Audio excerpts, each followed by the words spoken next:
বাজারের index 78 point minus, যেখানে মাত্র 14টি কোম্পানি প্লাস আর 355টি কোম্পানি নেগেটিভ রয়েছে।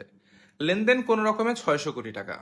সত্যি বলতে এই বাজারের অবস্থা থেকে একজন পুঁজিবাজারের মানুষ হিসাবে আমি নিজে লজ্জিত। বাজার তো এমন হওয়ার কথা ছিল না। সবচেয়ে দুঃখের বিষয় হচ্ছে আমাদের বাজারের সমস্যাগুলো অনেক। সবচেয়ে বড় সমস্যা যেন আমরা নিজেরা।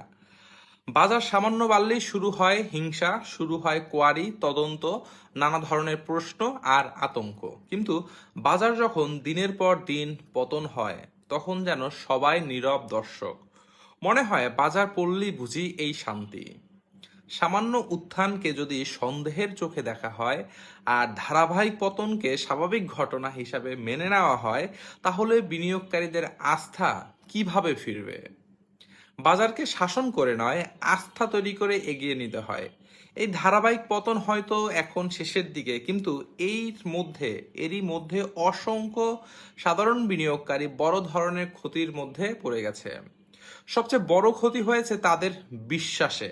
একটি সুস্থ পুঁজিবাজারের উত্থান পতন দুটোই থাকবে, কিন্তু উত্থানে আতঙ্ক আর পতনে নীরবতা, এই অসম আচরণ কোনোভাবেই একটা দেশের ইতিবাচক পুঁজিবাজার হতে পারে না।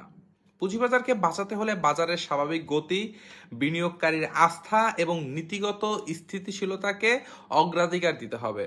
সামান্য উত্থান দেখলেই যদি পুলিশি মনোভাব শুরু হয় আর পতনের সময় সবাই নিশ্চুপ থাকে, তাহলে এই কালো মেঘ বাজার থেকে কিভাবে কাটবে? বাজারকে ভয় দেখিয়ে নয়, আস্থা দিয়ে বাঁচাতে হবে। কারণ পুঁজিবাজার শুধু সূচক আর লেনদেনের সংখ্যা নয়, এর সঙ্গে জড়িয়ে আছে লাখ লাখ মানুষের সঞ্চয়, স্বপ্ন, ভবিষ্যৎ। সকলের বিনিয়োগ ভালো থাকুক। আল্লাহ হাফেজ।